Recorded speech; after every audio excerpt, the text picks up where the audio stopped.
창호를 여기다 이렇게 시공을 하게 되면은 물이 타고 내려오면서 바로 누수가 될 수 있습니다. 창문이 유리가 있겠죠. 재수가 좋으면은 3년은 버팅길 수 있겠지만 5년, 6년 지나면 다 비가 셀 수밖에 없어요.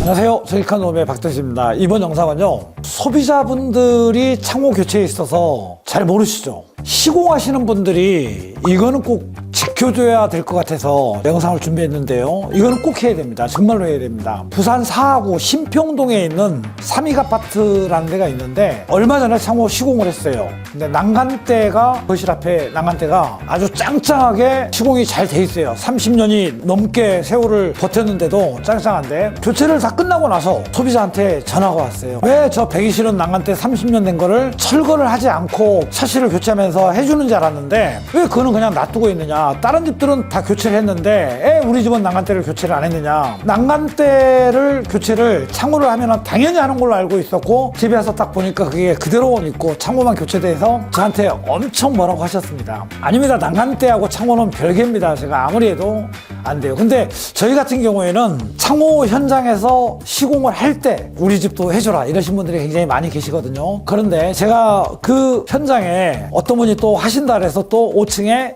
실측하러 갔어요. 아니나 다를까 공사한 집들 다 대부분 보니까 스텐 난간대로 다 교체가 돼 있고 다 그렇게 바꿔져 있습니다. 간혹 난간대를 그대로 놓고 시공한 데도 있는데, 확인을 해보니까 난간대를 철거를 하고 스텐으로 바깥으로 빼내게 되면은 난간대를 철거한 부분에다가 샤시를 걸쳐서 시공을 하게 되면은 밑에 하부에 보강 공사를 할 필요가 없어요. 그렇게 되면 어떻게 되죠? 난간대가 있는 부분에다가 걸쳐서 시공을 하게 되면은, 아파트는 이런 게 있거든요. 외부 골조가 이렇게 있으면은 이게 물끈기라는 게 있습니다. 물끈기. 이 물끈기를 무시하고 창호를 여기다 이렇게 시공을 하게 되면은 물이 타고 내려오면서 바로 누수가 될 수 있습니다. 창문이 유리가 있겠죠. 재수가 좋으면은 3년은 버팅길 수 있겠지만 5년, 6년 지나면 다 비가 셀 수밖에 없어요. 자, 그러면은 어떻게 시공을 해야 되냐면은, 비가 이렇게 막 때리잖아요. 비가 이렇게 해서 2루 타고 올라가지는 못하기 때문에 물끈기 안쪽에다 시공을 해야지 반영구적으로 쓰실 수가 있거든요. 근데 거기는 난간대를 다 철거하고 물끈기 외부 쪽에 다 비스듬하게 시공을 해놨기 때문에 그 아파트는 거의 다 누수가 있다고 보시면 되거든요. 그렇게 난간대를 철거하고 물끈기 외부 쪽에다가 시공을 죄다 해놓은 걸 봤거든요. 시공을 이렇게 하면 절대 안 되고, 이게 하이가 높이가 베란다가 1980 정도밖에 안 돼요. 여기다 2m 정도예요. 2000 정도. 원래 아파트는 2250 정도, 이 정도 나오거든요. 이게 각이 타일을 붙여야 되는 게 한 400 정도 되기 때문에 이런 공사를 못하기 때문에, 또 안 그러면 기역자 하선으로 완벽하게 보강을 해줘야 되거든요. 이런 걸 안 하고 간단하게 난간대 철거하고 난간대 있었던 부분에다가 창호를 교체해서 물끈기를 무시하고 시공을 하게 되면은 절대로 안 됩니다. 소비자분들은 잘 모르시기 때문에 알고 계셨다가 참고로 하셔야 될 것 같습니다. 그 다음에 더 중요한 거 하나가 있다면은, 복도식 아파트 같은 경우에 이런 경우가 굉장히 많이 있거든요. 이거는 정말 큰일 납니다. 보일러는요, 제가 보일러 전문가는 아닌데 보일러가 만약에 있다 그럴게요. 자, 여기에 이제 산소가, 모든 보일러가 다 그렇거든요. 산소가 들어가서 불을 이렇게 태울 거 아니에요?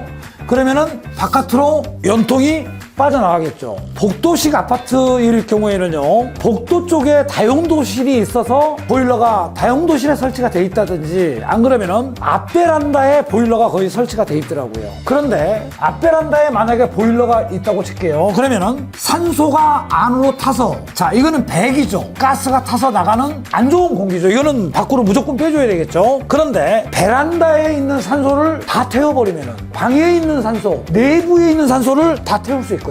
또 예를 들어서 복도에 다용도실에 보일러가 설치되어 있다면, 다용도실은 공간이 작잖아요. 그러면은 거기에 산소가 부족하기 때문에 보일러가 돌아가지 못한다든지, 안 그러면은 산소를 내부에서 뺏어다가 태워서 바깥으로 내보내게 되거든요. 이거는 절대로 안 됩니다. 어느 집 보일러나 벽체가 이렇게 있다면은요, 요렇게 흡배기관이 있죠. 흡배기관이 있어서 이렇게 연결해서 여기에 이제 구멍이 뽕뽕뽕뽕 뚫려 있어요. 자, 이런 흡배기를 꼭 설치를 해줘야 됩니다. 만약에 복도로 할게요.